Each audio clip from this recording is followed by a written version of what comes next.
ರಾಜಧಾನಿ ಬೆಂಗಳೂರಿನಲ್ಲಿ ಇದೆಂತಹ ಸ್ಥಿತಿ? ಬೆಂಗಳೂರಿನಲ್ಲೇ ಹೀಗಾದ್ರೆ ಹಾಗಾದ್ರೆ ರಾಜ್ಯದ ಕಥೆ ಏನು?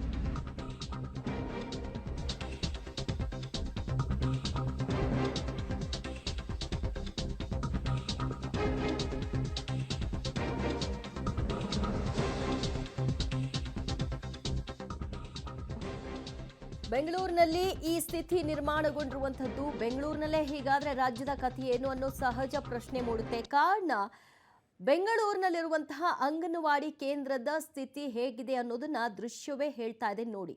ಗೋಡೆಗಳೆಲ್ಲವೂ ಕೂಡ ಆ ಚಕ್ಕೆಯ ರೂಪದಲ್ಲಿ ಕಿತ್ಕೊಂಡು ಬರ್ತಾ ಇದೆ. ಅದರಲ್ಲಿರುವಂತಹ ಮಣ್ಣುಗಳು ದಿನನಿತ್ಯ ಮಕ್ಕಳ ಮೇಲೆ ಬೀಳ್ತಾ ಇದೆ. ಬೀಳೋ ಹಂತದಲ್ಲಂತೂ ಈ ಅಂಗನವಾಡಿ ಕೇಂದ್ರ ಇದೆ. ಇದರ ಬಗ್ಗೆ ಯಾಕಿಷ್ಟು ನಿರ್ಲಕ್ಷ್ಯ ಅನ್ನೋ ಪ್ರಶ್ನೆ ಇದೀಗ ಮೂಡ್ತಾ ಇದ್ದು ಡೇಂಜರ್ ಕಟ್ಟಡದಲ್ಲೇ 30ಕ್ಕೂ ಹೆಚ್ಚು ಮಕ್ಕಳು ವಿದ್ಯಾಭ್ಯಾಸ ಕಲಿತಾ ಇದ್ದಾರೆ. ಹಾಗಾದ್ರೆ ಅಂಗನವಾಡಿ ಕೇಂದ್ರದ ದುಸ್ಥಿತಿ ಬಗ್ಗೆ ಮಾತನಾಡ್ತಾ ಇದ್ದೀವಿ. ಹೇಗಿದೆ ಅನ್ನೋದ್ರ ಬಗ್ಗೆ ನಮ್ಮ ಪ್ರತಿನಿಧಿ ಪ್ರಕಾಶ್ ತೋರಿಸಿದ್ದಾರೆ, ನೋಡೋಣ. ಅಂಗನವಾಡಿ ಮಕ್ಕಳ ಜೀವದ ಮೇಲೆ ಇಲಾಖೆ ಅಧಿಕಾರಿಗಳು ಚೆಲ್ಲಾಟ ಆಡ್ತಾ ಇದ್ದಾರೆ. ಸದ್ಯ ಬಸವನಗುಡಿ ಕ್ಷೇತ್ರದ ಅಂಗನವಾಡಿ ಕೇಂದ್ರವೊಂದರಲ್ಲಿದ್ದೇನೆ. ಇದು ಸುಮಾರು ಹಳೆಯದಾಗಿರುವಂತಹ BBMPಯ ಕಟ್ಟಡ. ಸೊ ಇದೇ BBMPಯ ಕಟ್ಟಡವನ್ನು ಅಂಗನವಾಡಿ ಕೇಂದ್ರ ಅಂತ ಹೇಳಿ ಮಾಡಿಕೊಳ್ಳಲಾಗಿತ್ತು. ಸೊ ಇಲ್ಲಿ 2 ಅಂಗನವಾಡಿ ಕೇಂದ್ರಗಳಿದ್ದಾವೆ. 2 ಅಂಗನವಾಡಿ ಕೇಂದ್ರಗಳು ಕೂಡ ಶಿಥಿಲ ವ್ಯವಸ್ಥೆಗೆ ತಲುಪಿದಾವೆ. ಸೊ ಅದು ಯಾವ ಸಂದರ್ಭದಲ್ಲಿ ಬೀಳುತ್ತೆ ಅನ್ನುವಂಥದ್ದು ಊಹೆ ಮಾಡೋದಕ್ಕೂ ಕೂಡ ಆಗೋದಿಲ್ಲ. ಅಷ್ಟರ ಮಟ್ಟಿಗೆ ಹಳೆಯದಾಗಿದೆ. ಸಿಮೆಂಟ್ ಎಲ್ಲವೂ ಕೂಡ ಕಿತ್ತು ಬರ್ತಾ ಇದೆ. ಸೊ ಮೇಲ್ಭಾಗದ ಸುಣ್ಣ ಅದೆಲ್ಲವೂ ಕೂಡ ಯಾವುದೇ ಗುಣಮಟ್ಟನೇ ಇಲ್ಲ. ಒಳಭಾಗದ ಆ ಒಂದು ಕಬ್ಬಿಣದ ಒಂದಿಷ್ಟು ಎಕ್ವಿಪ್ಮೆಂಟ್ಸ್ ಏನಿದೆ ಅದೆಲ್ಲವೂ ಕೂಡ ತುಕ್ಕು ಹಿಡಿದಿದ್ದಾವೆ. ವಾಸ್ತವವಾಗಿ ಹೇಗಿದೆ ಕ್ವಾಲಿಟಿ ಅನ್ನುವಂಥದ್ದನ್ನು ಕೂಡ ತೋರಿಸ್ತಾ ಹೋಗ್ತಾನೆ. ಇದು ಮೇಲ್ಭಾಗ ಸೊ ಏನೂ ಇಲ್ಲ, ಇದು ಹಂತವಾಗಿ ಉದುರಿ ಹೋಗ್ತಾ ಇದೆ. ಸೊ ಇದೆಲ್ಲವೂ ಕೂಡ ಮಣ್ಣು ಬರ್ತಾ ಇದೆ, ಯಾವುದೇ ಕ್ವಾಲಿಟಿ ಇಲ್ಲ. ಸೊ ಹೀಗೆ ಸುಮಾರು ವರ್ಷಗಳಿಂದ ಕೂಡ ಇದೆ. ಮಣ್ಣೆಲ್ಲವೂ ಕೂಡ ಕೆಳಗೆ ಬರ್ತಾ ಇದೆ. ಸೊ ಇದು ಮಕ್ಕಳಿಗೆ ಒಂದು ರೀತಿಯಲ್ಲಿ ಡೇಂಜರ್ ಝೋನ್. ಇದು ಒಂದು ರೀತಿಯಲ್ಲಿ ಮಕ್ಕಳ ಕಲಿಕೆಗೆ ಅಂತೇಳಿ ಬರ್ತಾರೆ. ಆದರೆ ಬಂದಂಥ ಸಂದರ್ಭದಲ್ಲಿ ಮಕ್ಕಳಿಗೆ ಯಾವುದೇ ಸುರಕ್ಷತೆ ಇಲ್ಲ. ಗಮನಿಸ್ತಾ ಇದ್ರಿ, ಕಂಪ್ಲೀಟ್ ಆಗಿ ಆ ಗೋಡೆ ಏನಿದೆಯಲ್ಲ ಆ ಗೋಡೆಯ ಮಣ್ಣು ಕುಸಿತಾ ಇದೆ ದಿನಕ್ಕೆ. ಸೊ ಈ ಭಾಗದಲ್ಲಿ ಮಕ್ಕಳು ಆಟ ಪಾಠ ಅಂತ ಹೇಳಿ ಕಲಿಕೆಗೆ ಅಂತೇಳಿ ಬರ್ತಾರೆ. ಬಂದಂಥ ಸಂದರ್ಭದಲ್ಲಿ ಕೇವಲ ಮೇಲ್ಭಾಗದಲ್ಲಿ ಮಾತ್ರ ಒಂದಿಷ್ಟು ಸುಣ್ಣವನ್ನು ಹಾಕಿ ಒಂದಿಷ್ಟು ಏನು ತೇಪೆ ಹಚ್ಚುವಂತಹ ಕೆಲಸವನ್ನು ಮಾಡಿದ್ದಾರೆ. ಈ ಭಾಗದಲ್ಲಿ ಕೂಡ ಗಮನಿಸ್ತಾ ಇದ್ರಿ ಗೋಡೆ ಅದೆಲ್ಲವೂ ಕೂಡ ಶಿಥಿಲ ವ್ಯವಸ್ಥೆಗೆ ತಲುಪಿದೆ. ಮಳೆ ಬಂದ್ರಂತೂ ಕಂಪ್ಲೀಟ್ ಆಗಿ ಸೋರುತ್ತೆ.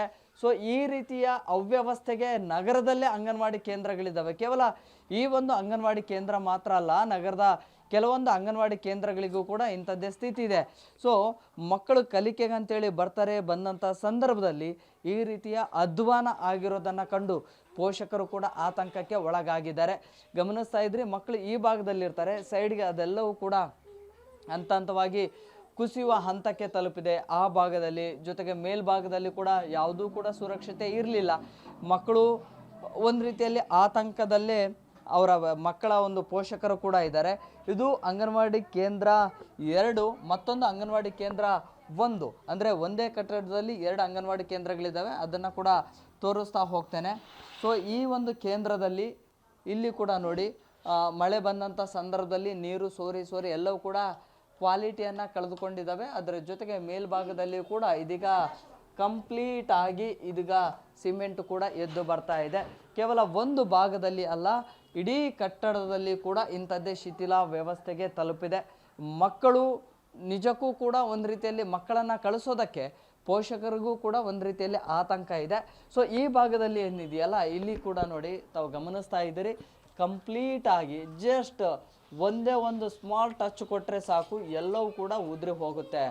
ಮೇಲ್ಭಾಗದಲ್ಲಿ ಅದೆಲ್ಲವೂ ಕೂಡ ಕಳಪೆ ಅಂದರೆ ಈ ಗುಣಮಟ್ಟ ಎಲ್ಲವೂ ಕೂಡ ಕಳೆದುಕೊಂಡಿದೆ. ಅಂದರೆ ಸುಮಾರು ವರ್ಷಗಳ ಹಿಂದೆ ನಿರ್ಮಾಣ ಮಾಡಿರುವಂಥದ್ದು. ಸೊ ಅದಾದ ನಂತರ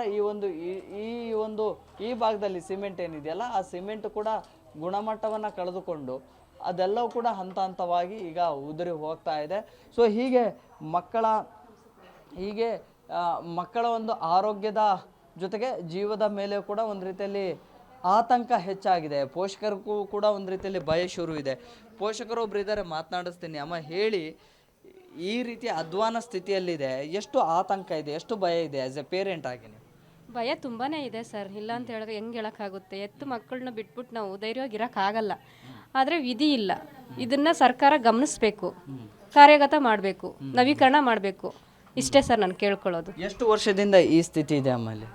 ಸರ್ ನಾನು ಹಾಕಿರೋದೇ ಈ ವರ್ಷ ನನ್ನ ಮಗಳನ್ನ ಇಲ್ಲಿಗೆ. ಎಷ್ಟು ವರ್ಷದಿಂದ ಅನ್ನೋದು ನನಗೆ ಕನ್ಫರ್ಮಾಗಿ ಗೊತ್ತಿಲ್ಲ. ಒಟ್ಟಿನಲ್ಲಿ ನಾನು ಈ ವರ್ಷದಿಂದ ನೋಡ್ತಾ ಇದ್ದೀನಿ ಸರ್ ಇದು.